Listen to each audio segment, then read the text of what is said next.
Moja kati ya mataifa ambayo yamekuwa yakilalamikiwa zaidi kwa ubaguzi wa rangi Afrika ni mataifa yenye asili ya Kiarabu.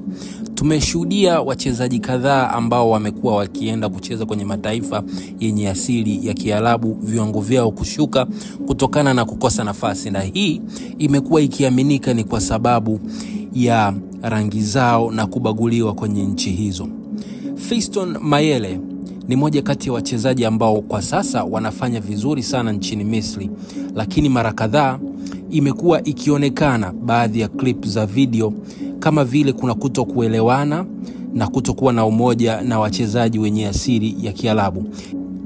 Hii unayoiona hapa ni mechi ambayo iliisha kwa timu ya Pyramid kushinda goli 3 ambazo zote zilifungwa na Fiston Kalala Mayele huko Uarabuni. Lakini pamoja na goli hizo zote kufungwa, hii ni klipu ambayo imeumiza watu wengi sana wenye asili ya Kiafrika.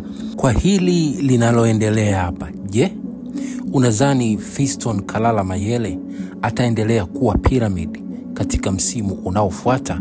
Hii ni The Scope. Hakikisha una subscribe, una like na kucomment.